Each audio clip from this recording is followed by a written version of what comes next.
नमस्कार। 21 जून अंतर्राष्ट्रीय योगा दिवस, इंटरनेशनल डे ऑफ योगा। उस दिन उत्तरी गोलार्ध में वर्ष का सबसे लंबा दिन होता है और योग भी मनुष्य को स्वस्थ बनाता है।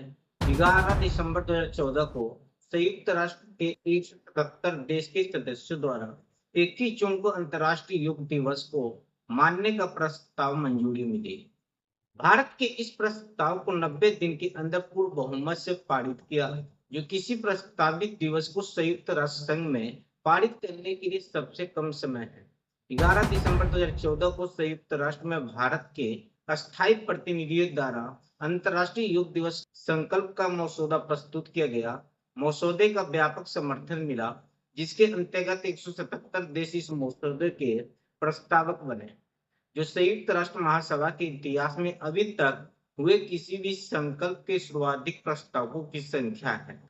27 सितंबर 2014 को भारत के प्रधानमंत्री नरेंद्र मोदी ने संयुक्त राष्ट्र महासभा में अपने भाषण में विश्व समुदाय से एक अंतर्राष्ट्रीय योग दिवस को अपनाने की अपील की, जिसमें उन्होंने कहा, योग भारत के प्राचीन परंपरा का एक अमूल्य उपहार है।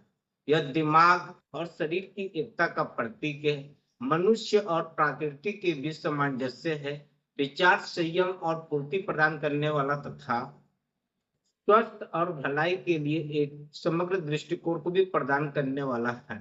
यह केवल व्यायाम के बारे में नहीं है, बल्कि अपने भीतर एकता की भावना, दुनिया और प्रकृति की खोज के विषय में है। हमारी बदलती जीवन शैली में यह चेतना बनकर हमें जलवायु परिवर्तन से निपटने में मदद कर सकता है। अंतर्राष्ट्रीय योग दिवस को अपनाने की दिशा में काम करते हैं। 11 दिसंबर 2014 को अमेरिका में स्थित संयुक्त राष्ट्र महासभा में अंतर्राष्ट्रीय योग दिवस के प्रस्ताव को मंजूरी मिलने के बाद सर्वप्रथम 21 जून 2015 को पूरे विश्व में अंतर्राष्ट्रीय योग दिवस इंटरनेशनल डे ऑफ योगा के नाम से मनाया गया है। संयुक्त राष्ट्र की घोषणा करने के बाद श्री रविशंकर ने प्रधानमंत्री नरेंद्र बाकी सब बढ़ रहा है, बाकी सब तेज गति से बढ़ मोदी के प्रयासों की सराहना करते हुए कहा, किसी भी दर्शन, धर्म या संस्कृति के लिए राज्य के संरक्षण के बिना जीवित रहना बहुत मुश्किल है। योग लगभग एक अनाथ की तरह अब तक अस्तित्व में था। अब संयुक्त राष्ट्र द्वारा आधिकारिक मान्यता योग के लाभ को विश्व भर में फैलाए। भारत में पहले अंतर्राष्ट्रीय योग दिवस 2015 को मनाने के लिए भाजपा के साथ रामदेव ने भी इस आयोजन के लिए खास तैयारियां की। विश्व योग दिवस को यादगार बनाने और पूरे विश्व को अलग अलग शरीर के हिस्सों पर वजन बढ़ा हुआ होता है, पेट पर। योग के प्रति जागरूक करने के लिए रामदेव ने 35 मिनट का विशेष पैकेज तैयार किया। 21 जून को अंतर्राष्ट्रीय योग दिवस के सफल होने के साथ ही भारत ने 2 विश्व रिकॉर्ड कायम किए।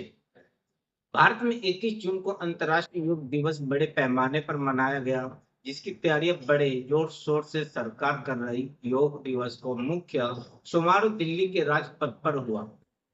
खुद प्रधानमंत्री नरेंद्र मोदी ने शिरकत की। प्रधानमंत्री ने राजपथ पर लगभग 36,000 लोगों के साथ योग किया। अंतर्राष्ट्रीय योग दिवस समारोह को गणतंत्र दिवस समारोह जैसा कवरेज दूरदर्शन द्वारा किया गया। इसका सीधा प्रसारण किया गया। प्रसारण अंतर्राष्ट्रीय मानक का हो, यह सुनिश्चित करने के लिए अत्याधुनिक उपकरण का इस्तेमाल किया गया। प्रधानमंत्री नरेंद्र मोदी ने कांग्रेस अध्यक्ष सोनिया गांधी के साथ राहुल गांधी और अरविंद केजरीवाल को भी इस योग दिवस के लिए निमंत्रण भेजा। राजनीतिक लोगों के अलावा योग गुरु बाबा रामदेव और बॉलीवुड के महानायक अमिताभ बच्चन को भी न्योता भेजा गया। संयुक्त राष्ट्र में योग दिवस मनाने के लिए व्यापक तैयारियां की गई। पहले अंतर्राष्ट्रीय योग दिवस के उपलक्ष्य में तत्कालीन विदेश मंत्री सुषमा स्वराज ने संयुक्त राष्ट्र में आयोजित समारोह की अध्यक्षता की, जो अब वर्तमान में नहीं है। अमेरिका के प्रसिद्ध टाइम्स स्क्वायर से वैश्विक दर्शकों के लिए इसका प्रसारण भी हुआ। 21 जून 2015 को नई दिल्ली में पहले अंतर्राष्ट्रीय योग दिवस के लिए 35 मिनट तक 21 योग आसन, योग मुद्राओं का प्रदर्शन किया। योग दिवस दुनिया भर में लाखों लोगों द्वारा मनाया गया। राजपथ पर हुए समारोह ने 2 बड़े रिकॉर्ड की स्थापना की। सबसे बड़ी योग क्लास 35,985 लोगों के साथ और 84 देशों के लोगों द्वारा इस आयोजन में एक साथ हिस्सा लेने का रिकॉर्ड भी अपने नाम किया। इस रिकॉर्ड को आयुष मंत्री श्रीपद नाइके ने स्वयं ग्रहण किया। इस दिवस को विवादों में अपना हिस्सा था। सरकार ने अंतर्राष्ट्रीय योग दिवस के दौरान विवादों से बचने के लिए सूर्य नमस्कार व श्लोक जप की अनिवार्यता को आधिकारिक योग कार्यक्रम से हटा दिया और मुसलमानों से इस आयोजन में भाग लेने की अपील की। आयुष मंत्री श्रीपद नाइके ने मुसलमानों से इस कार्यक्रम के दौरान श्लोक के स्थान पर अल्लाह के नाम को पढ़ लेने का सुझाव दिया। सबसे पहले योग शब्द का उल्लेख ऋग्वेद में मिलता है।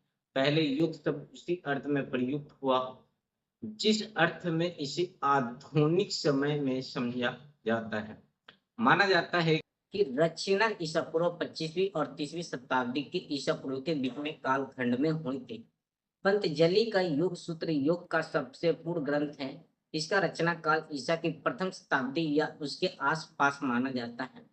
हठ योग के ग्रंथ पहली से लेकर 21वीं शताब्दी में रचे जाने लगे थे। इनका विकास तंत्र से हुआ। हिंदू ग्रंथ और बुद्ध ग्रंथ के प्राचीन ग्रंथों में से एक है जिनमें ध्यान तकनीकों का वर्णन प्राप्त होता है। वह ध्यान को प्रथाओं और अवस्थाओं का वर्णन करते हैं जो बुद्ध से पहले अस्तित्व में थी और साथ ही उन प्रथाओं का वर्णन करते हैं जो पहले बौद्ध धर्म के भीतर विकसित हुए। हिंदू वाद में योग शब्द पहले कथा उपनिषद में प्रस्तुत हुआ जहाँ ज्ञानेंद्रियों का नियंत्रण और मानसिक गतिविधियों का निवारण के अर्थ में प्रयुक्त हुआ जो उच्चतम स्थिति प्रदान करने वाला माना गया है। पतंजलि व्यापक रूप से औपचारिक योग दर्शन के संस्थापक माने जाते हैं। पतंजलि योग और बुद्धि के नियंत्रण के लिए एक प्रणाली है जिसे राज योग के रूप में जाना जाता है। पतंजलि उनके दूसरे सूत्र में योग शब्द को परिभाषित करते हैं जो उनके पूरे काम के लिए व्याख्या सूत्र माना जाता है। वर्तमान समय में अपनी व्यवस्थित जीवन शैली के कारण योग संतोष पाने के लिए योग करते हैं। योग से न केवल व्यक्ति का तनाव दूर होता है, मन और मानसिक को भी शांति मिलती है। योग बहुत ही लाभकारी है। योग ने केवल हमारे दिमाग और मानसिक को ही ताकत पहुंचाता है बल्कि हमारी आत्मा को भी शुद्ध करता है। आज बहुत से लोग मोटापे से परेशान हैं, उनके लिए योग बहुत ही फायदेमंद है। योग के फायदे से आज सब ज्ञात जिस वजह से आज योग विदेशों में भी प्रसिद्ध है। अगर आप इसका नियमित अभ्यास करते हैं तो इससे धीरे धीरे आपका तनाव दूर हो सकता है। अंतर्राष्ट्रीय योग दिवस 2025 की थीम एक पृथ्वी एक स्वास्थ्य के लिए योग समग्र कल्याण और पर्यावरण के प्रति जागरूकता को रेखांकित करती है। योग केवल शारीरिक व्यायाम नहीं है बल्कि एक अभ्यास है जो शारीरिक, मानसिक और आध्यात्मिक पहलुओं को एकीकृत कर व्यक्ति को आंतरिक शांति और संतुलन प्रदान करता है।